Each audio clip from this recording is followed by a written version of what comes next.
Olá, ouvinte! Sou Karine Suzarte, do curso de Licenciatura de Língua Portuguesa da Universidade do Estado da Bahia.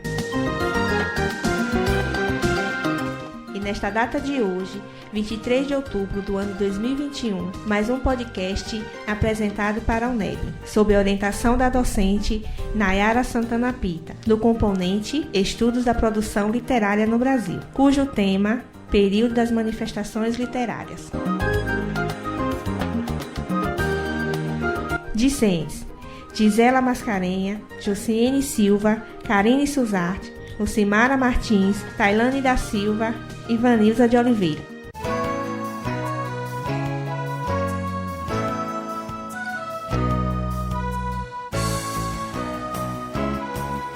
As primeiras manifestações literárias surgiram no século XII. De maneira geral, as manifestações que ocorreram em Portugal influenciaram significativamente a literatura brasileira.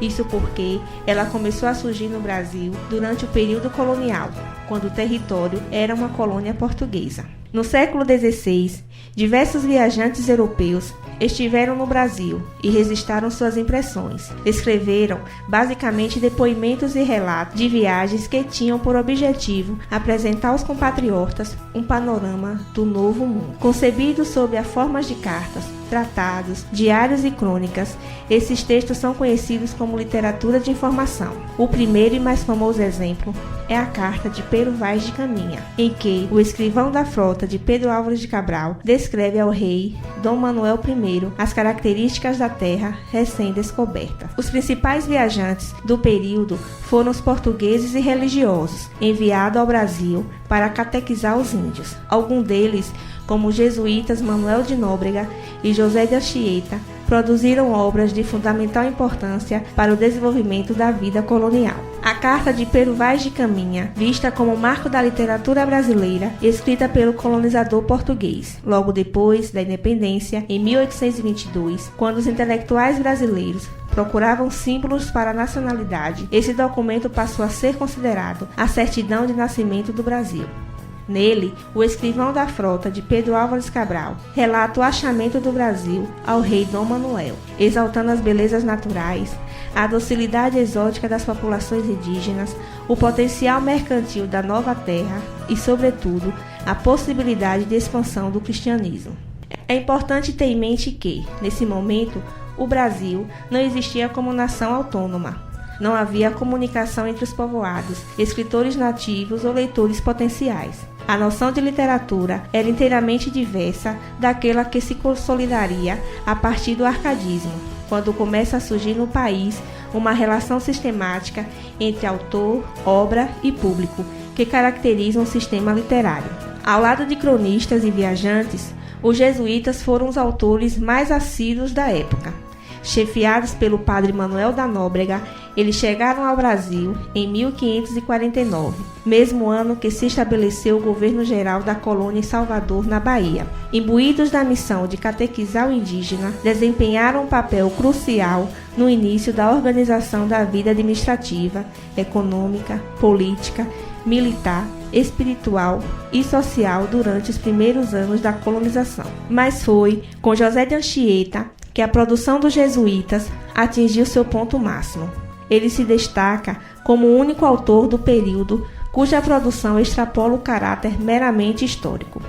Anchieta encenou o ato bilíngue e pregação universal, considerado o primeiro trabalho dramático escrito no Brasil, onde vários historiadores atribuem a Anchieta o papel de fundador da literatura luso-brasileira. A literatura brasileira tem sua história dividida em duas grandes eras, que acompanham a evolução política e econômica do país: a era colonial e a era nacional. A era colonial, considerada a vertente histórica de nossas letras, representa a literatura produzida sob a influência da literatura portuguesa, da qual abrange o quinhentismo, o barroco, arcadismo e o período de transição. Quinhentismo é o período que se estende entre 1500 a 1601. Essa denominação genérica de um conjunto de textos que destacavam o Brasil como terra nova a ser conquistada. A As duas manifestações literárias do período são a literatura de informação e a literatura dos jesuítas. Barroco é o período que se estende entre 1061 a 1768. O barroco literário brasileiro desenvolveu-se na Bahia, tendo como pano de fundo a economia açucareira. Dois estilos literários que marcaram essa escola foram o cultismo e o conceptismo. Nesse período, surge o primeiro poeta genuinamente brasileiro de nossa literatura. Gregório de Matos, poeta baiano do século XIX, famoso por seu tom ácido, despertou a ira dos que eram criticados em seus poemas. Muito dinâmico, o poeta não compôs só os poemas satíricos que lhe deram a fama de Boca do Inferno, mas também produziu obras religiosas e líricas. Arcadismo é o período que se estende entre 1068 a 1808. O pano de fundo é a economia ligada à exploração do ouro e das pedras preciosas. A simplicidade, a exaltação da natureza e os temas bucólicos são as principais características dessa escola literária. Período de transição é o período que se estende entre 1808 a 1836. É considerado um momento inerte da literatura brasileira, marcado pela chegada da missão artística francesa, em 1816, contratada por Dom João IV. A Era Nacional marcou o início do desenvolvimento das formas literárias genuinamente brasileiras, período que prezou pela estética e pelo compromisso dos escritores em criar uma expressão própria que retratasse nossas características culturais, sociais e linguísticas.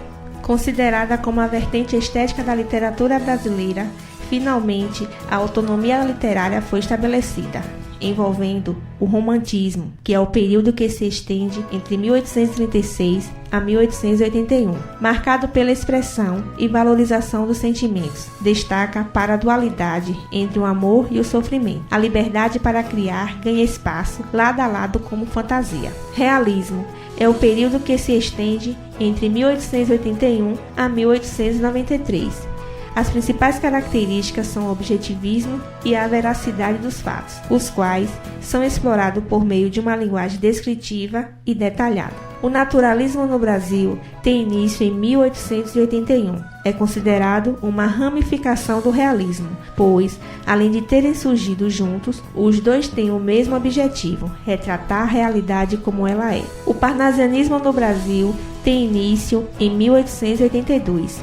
Ainda que autores do período escolhessem temas relacionados com a realidade, a preocupação residia na perfeição das formas. A arte pela arte é o mote principal do movimento. O simbolismo é o período que se estende entre 1893 a 1922. As principais características são o subjetivismo, o miticismo e a imaginação. Pré-modernismo, na busca por esses novos conceitos, o período foi marcado por pensamentos convergentes, ecléticos, mas ainda sem nada formado.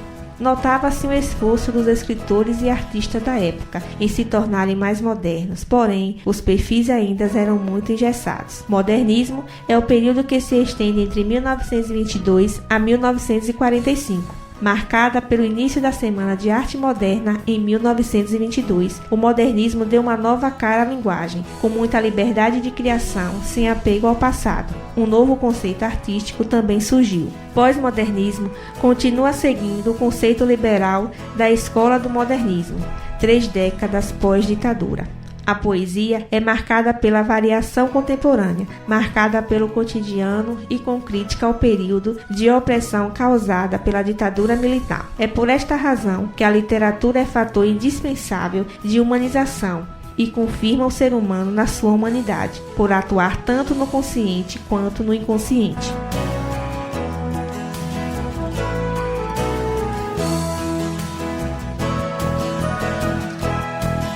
E hoje, você, caro ouvinte, pôde acompanhar mais uma edição do nosso podcast, onde tivemos aqui a oportunidade de conhecer a história do período das manifestações literárias e de como foi importante suas contribuições para a literatura brasileira. Agradeço mais uma vez pela sua atenção e continue ligados na nossa programação. E em breve voltaremos com mais um podcast de língua portuguesa.